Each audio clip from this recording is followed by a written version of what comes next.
Today we're talking about the triumphant entry. You know, when we were kids, we would accompany our parents to the store, and often we would find our way into the toy aisle. And we'll look at all the new toys still in the packages, clean and not broke. And we finally find that toy that is the next best thing.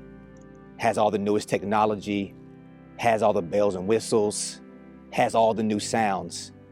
And in that moment, while we're standing there looking at the new toy, we subconsciously say to ourselves, this is better than what I currently have. And so we take that new toy home, we use it, we play with it, we show it to our friends. You know, when I was in school, they had something called show and tell. I don't know if they still have that, but we'll take it and we show it to our friends.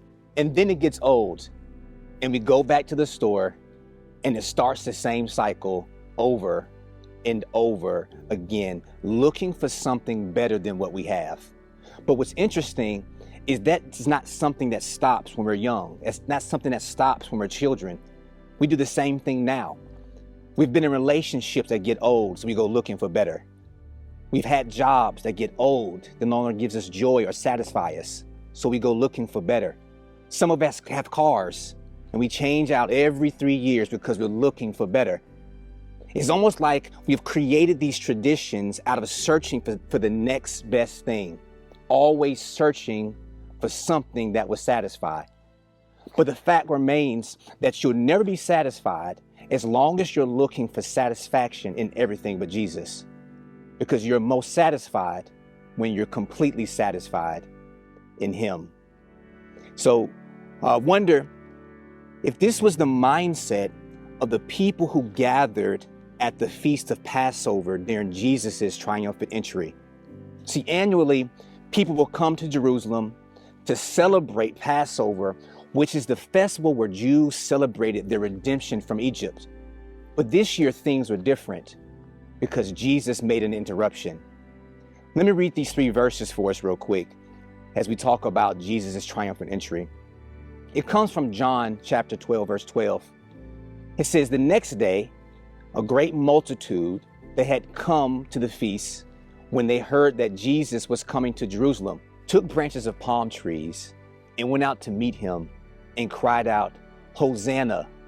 Blessed is he who comes in the name of the Lord, the King of Israel.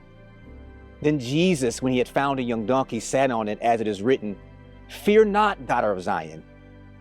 He's saying, fear not, Jerusalem. Behold, your king is coming, sitting on a donkey's colt. See, here you have people who are celebrating something as significant, something as important and traditional as Passover. And then they hear Jesus is traveling down this path from Mount Olivet into Jerusalem.